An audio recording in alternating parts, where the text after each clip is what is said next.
From the beginning, there has been one race whose power exceeds everyone, way beyond any god or mortal. It's all about the angel power, and that's what Goku's been working towards ever since he met Whis. It is something to be attained, and finally, after the Tournament of Power, against one of the quote-unquote strongest guys Goku has ever come up against, Moro, he was able to master and have 100% control over Ultra Instinct, being able to tap into it at will, and it pretty much makes him invincible. As far as anyone knows, Goku is the only mortal to have done this in the history of ever. Even the gods can't get on this kind of power level, and they've been training for millions and millions of years. But Goku on this level is so confident that he gives Moro a Senzu Bean, allows him to attack him at full power, and then just tanks the hit. His body becomes so solid that it breaks Moro's hand. What Moro does from here is he tries to steal angelic power. From a few chapters back, Moro briefly got his hand on the neck for a few seconds of an angel Mirus. Mirus then cut his hand off, and for a while it was forgotten about,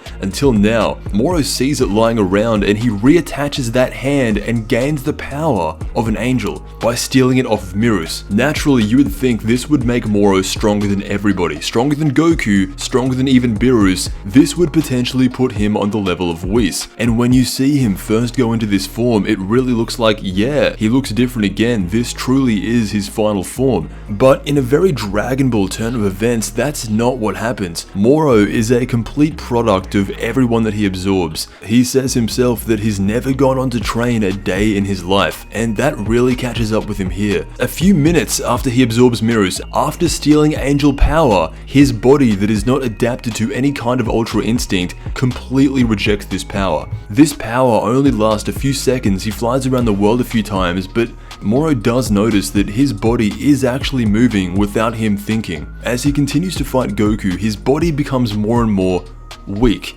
There's a panel where Goku kicks him and he guards it with his hand. You then see the dent left in Moro's arm by Goku's kick. In complete contrast, when Goku let Moro hit him, when his body was adapted to Ultra Instinct the correct way, there was no marks. Goku's body was completely unaffected by any sort of attack, but Moro, by stealing angel power, his body is becoming more and more fragile. It then begins to bloat up. His entire arm becomes bigger than him, and I think he just thinks it's normal because he punches Goku, and then Goku kicks him in the back, and the same thing happens. His body can't take the hits, let alone avoid them. When Goku kicks him in the back, his entire torso bloats up. What's happening now is wherever Goku's hitting Moro, his body is trying to contain all the angel power that is coursing throughout it. And Goku is taking full advantage of this. He then punches Moro in the stomach, and then his stomach bloats up. After stealing angel power, Moro is now the size of a building, and Goku is telling Moro, how are you not going to train a day in your life and expect to suddenly just be able to absorb an angel?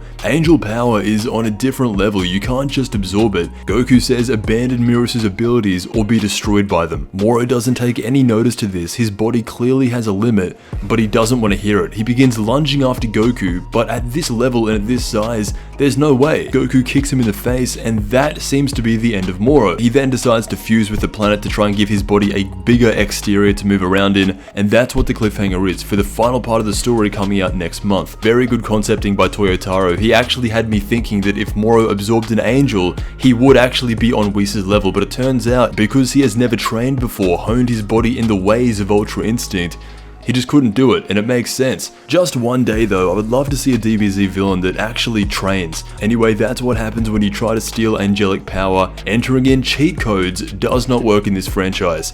Let me know what you think. I want to thank you so much for watching, and I'll see you in the next Dragon Ball video.